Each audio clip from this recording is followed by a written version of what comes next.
একসময় এক ঘন সবুজ বনে শান্তিপূর্ণভাবে বসবাস করছিল অনেকগুলি পশু পাখি।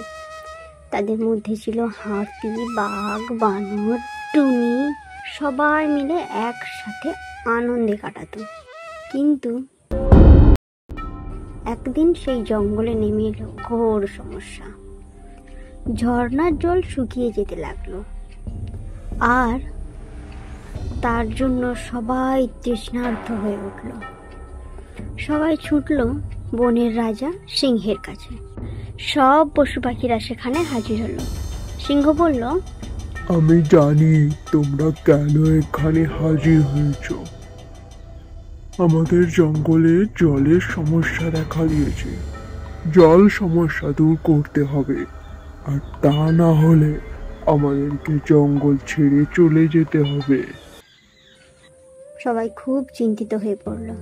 হাতি বলল, আমি গভীর জায়গা খুঁজে দেখতে পারি যদি জল পাওয়া যায়। বানর বলল, আমি পাহাড়ে উঠব যদি কোনো ঝর্ণা দেখতে পাই। টুনি বলল, আমি দূরে উড়ে যাব, খুঁজে দেখব কোথায় জল আছে। সেদিন থেকেই সবাই আলাদা আলাদা নিজেদের দায়িত্বে কাজ শুরু করলো। বানর গাছে গাছে লাফিয়ে খুঁজতে লাগলো জল। টুনি অনেক উঁচু আকাশে উঠে জল খুঁজতে লাগলো। না, এখানে তো একটুও জল নেই, যাই অন্য কোথাও একটু খুঁজে দেখি।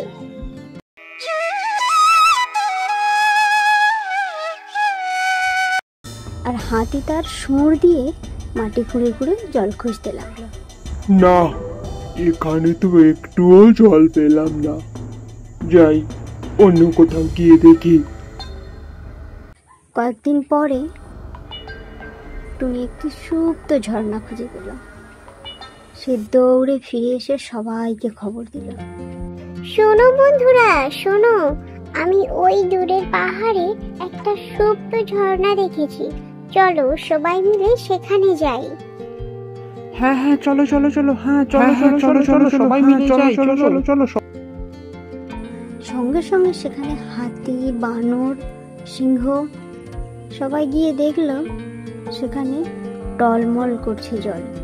সিংহ বলে, ওই ঝর্ণা আমাদের জীবনের উপহার।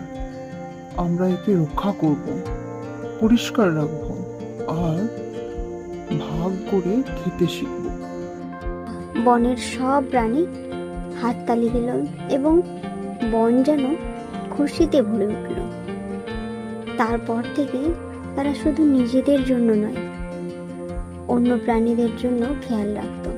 কেউ অসুস্থ হলে তারা তাকে সাহায্য করত, কেউ বিপদে পড়লে তারা পাশে এসে দাঁড়াতো। একদিন এক ছোট্ট খরগোশ বলল, আমরা এক একজনের একা হলে কিছুই করতে পারতাম না, কিন্তু একসাথে আমাদের শক্তি যেন মহাশক্তিতে পরিণত হয়েছে।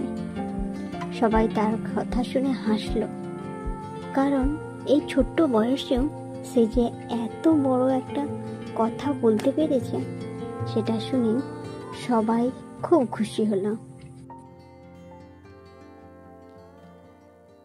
এই গল্প থেকে এটাই শিখলাম, সহযোগিতা, বন্ধুত্ব আর পরস্পরের প্রতি ভালোবাসা থাকলে যে কোনো কঠিন সমস্যা থেকেও আমরা বেরিয়ে আসতে পারি।